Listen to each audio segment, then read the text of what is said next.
This video will contain the content that would have been in several videos, maybe a half a dozen. None of them came out to be worthwhile to make a video about because there's such very little information. So the first part of this video is about 50 BMG cartridges, empty spent cartridges, being repurposed for 12-gauge shotgun shells. This is something I was interested in and something that someone actually did, but there's missing information. This will fill in the gaps, I hope. Number one, about 50 BMG. You can get empty brass really cheap. I'll show you in a minute, but you can get it really cheap compared to every other cartridge I'm going to talk about. And because of the weirdness of it, it's uniquely positioned to act as a replacement cartridge for a bunch of weird things. But for using it for 12 gauge is unnecessary, at least it would have been, because you can buy completely brass-based 12-gauge shotgun shells that can be reloaded almost indefinitely. The problem with them is they don't use shotgun primers. They are limited to 2.5 inches or 2 3/4 or something. Shotguns can have 3-inch chambers and 3.5-inch chambers. And to make something outside of those specifications, it's very expensive. And then we look at the 50 BMG. It has a odd peculiarity of its base diameter being almost exactly the same as a 12 gauge, 0.8 inches or thereabouts. Now let's discuss really quickly the primer pocket. A 12-gauge shotgun primer uses something called a 209 primer. It's approximately 0.3 inches long and approximately 0.24 inches in diameter of a hole it needs to fit into. The 50 BMG's hole is 0.312 inches, and the depth at which this metal goes is almost exactly 0.3 inches. This means you'd have to put an insert in here, brass or copper, then drill a hole in it that's 0.24 inches through it, and then your primer would stick all the way through here, and that wouldn't even allow for a recess in it, so it'd be slightly sticking out. Now, for shotgun shells, that's perfectly fine. For something really powerful, like one guy did, making what he called the 12 gauge from hell, doing that would be a bad idea, because this is not going to have enough material here to keep the explosion in here from blowing out the primer, because he was building something that's an elephant gun. This uses almost the same pressures as you would do for a 50 BMG.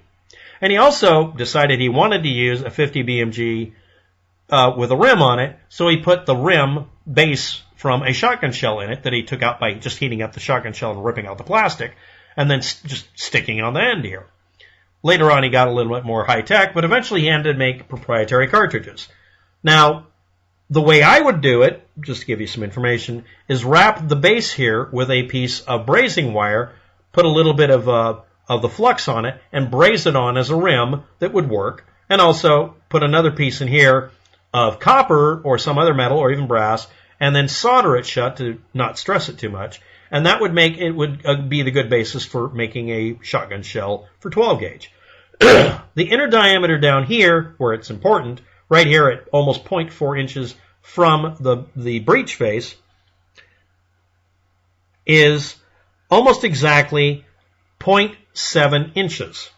And at the mouth here, at the 3-inch mark, let's say he chopped it at 3 inches, is almost exactly 0.67 inches. Now, those are all diameters that are very similar to what are used for reloading component charts for black powder and smokeless powder 12-gauge reloading sights. So that's good. But the outer diameter down here is 0.71 inches. That's okay, but if you fireform this by annealing it, loading it like a shotgun shell, packing some powder in it, and then throwing random stuff on top of it so it has something to push against, it would fireform to be the wrong diameter internally. If you do that, it'll end up with it being 0.75 to 0.76 inches inner diameter at this end. And yes, there are reloading component sights that have those diameters, so it would still work. Okay, now we're going to move on to other subjects that didn't fit in previous videos because there's nothing here to talk about. Number one, I didn't get a response from the ATF letter, but other people did. And yes, if you have a paintball gun that fires 68.5 caliber paintballs and or these rubber slugs that have copper in them, powdered copper, if you fire them out of a paintball gun, it can't be declared a firearm by the ATF. And if you switch to green gas, which is propane, and fire it that way by just using just the compression and expansion of compressed green gas or propane, it's still not a firearm. And if you ignite it and make it damn well act just like a firearm, especially to fire these rubber slugs that are supposed to be less than lethal, even though at that point they would be absolutely lethal, it's still not considered a firearm because the propellant, the ignition source, and the projectile are assembled from components inside the gun. It's not a cartridge. But that makes your paintball gun fall under the same category in many ways as a muzzle loader. I love the ATF. Now let's move on. France still lets their citizens have 12-gauge handguns. It's a 2-inch limited paintball. Well, no, it's actually a flare gun. But hey, it's got a longer barrel and it's made entirely out of metal. We get the plastic ones. I'm protesting.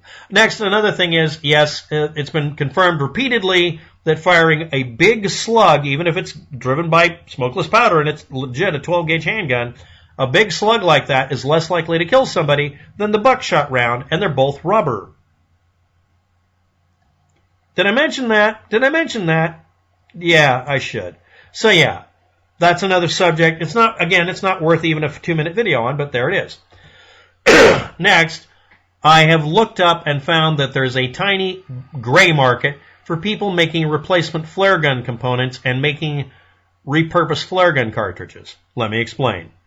Coincidental, first part of the video, tie-in, people have been taking the base of a 50 BMG, milling it down, throwing away a bunch of good brass, and making this little button that fits in the back of, yes, this is a standard now, 19 millimeter flare cartridge, or flare. It's fired out of something like a shotgun primer-based flare gun like we have in the United States.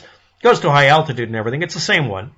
But someone managed to find out that the replacements you can get if you want to reload your flares, which the U.S. government doesn't want you to do, but other countries let you, if you use the reloading components, if you make this button out of a 50 BMG base, coincidentally with this video, you can actually make these and sell them, and they'll fire out of the Heckler & Koch flare gun here. By the way, this is the only magazine-fed, straight magazine gun I know of that's a flare gun. It's also the only example of a handgun that uses the maximum bore diameter and the maximum cartridge length that's possible. So if you were to pattern, say you were supposed to, pattern a gun after this and got the ATF to approve it, you know, like they did in France, yes, I'm still mad, and have this fire legit a cartridge this length with a rubber bullet sticking out of the end of it that would be basically a little shotgun pistol almost, you know.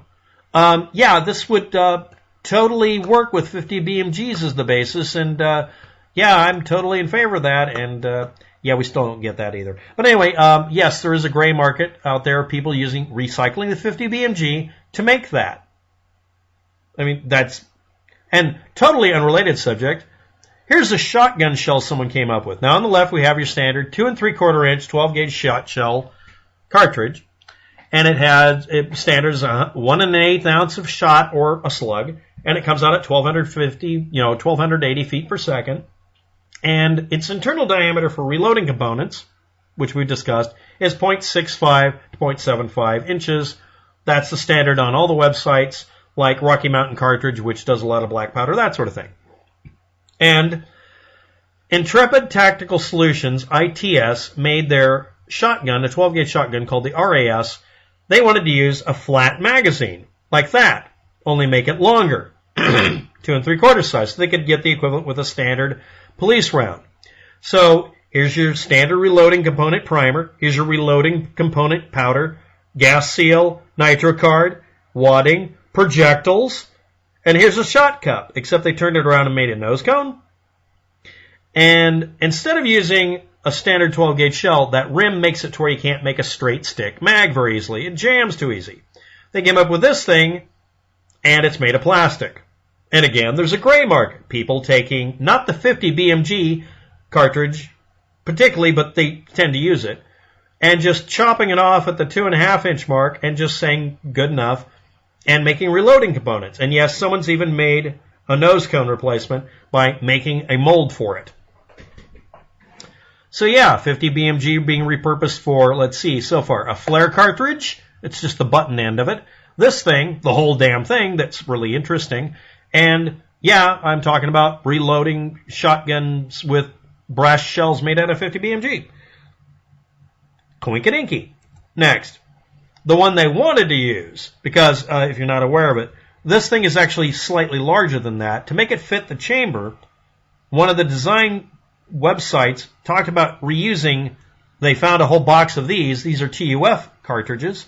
It's 0.82 inches, which is the base diameter of this thing. This is 0.81 or 0.80. This is 0.82. So yeah, there's a company somewhere that got a hold of these old World War I German spent cartridges from somewhere and repurposed them to make that cartridge by cutting an extractor rim. By the way, someone also reused these to make 12-gauge shells out of because they're just about the right length and size. Next, another thing that I had a video on was the greener cartridge. In India, to make a police-controlled cartridge just so that if somebody sold their gun, they couldn't use it, they made a flare gun chambered shotgun, legit, and then they did neck-down cartridges, and they called it the greener cartridge. Now, I just ran into this thing because it's not listed on Wikipedia. As far as details, I had to look it up. And coincidentally, the 70-150 Winchester cartridge is almost identical to the greener cartridge. Some of you know what I'm talking about. This is kind of cool. Yeah, it's a 12-gauge shell at this end, and at this end, it's a different diameter that choke fits almost exactly into the 12-gauge bore here. So literally, it's a flare gun cartridge compatible thing. Actually, it's even shorter than the flare gun cartridge. So yeah, there's yet another example of a necked down 12-gauge cartridge, basically. But yeah, it had a full bullet in it, and yeah. So anyway, that's interesting, and I'll have a link below in the description for that.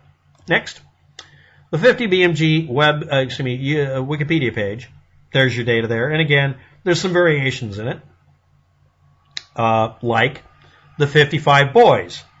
The 50 BMG was the parent case. They put a belt on it, and somehow it ended up with a smaller diameter. This may be a page I need to fix. The 50 caliber boys was at one point suggested to me as a starting point to make a 12-gauge shotgun shell, and I can't find the internal diameters, but no. Although, one guy, yes, they did this, milled off this rim and brazed it down here or soldered it. Anyway, that was suggested in the comment section on another channel that I can't answer on. Thanks for the suggestion. No, it won't work. Next, the Nitro Express. A big no. This is an elephant gun cartridge. I want to make a 930 Nitro Express out of a 12-gauge. That's what I'm doing. But anyway, this one has been found. Yes, someone had a video and it got taken down. Someone shoved one of these into a standard shotgun and fired it. It's just like a 16-gauge or something like that. Don't have a link to the video. I was going to do a video on the practicality of this, but that ended up falling to the wayside, so that's all I'm going to mention of it. Next, 50 BMG cartridges are still going for slightly under $1 each. These are all of the examples I could find. They're all under $1. So, yeah, repurposing 50 BMG for now 3 or 4 different really obscure things that have a population that can't find them any other place might be a neat project to do during the pandemic, during lockdown, for me. So anyway, this has been a collection of random stuff that could have been a video at one time or another, but failed because it's not enough for even one video. And I've crammed it together, and hopefully I didn't exceed the 15-minute limit like I've done the last 8 times I've done this video. So thanks for watching. Have a good day. Good luck with that, and I hope these information sources will be useful to you.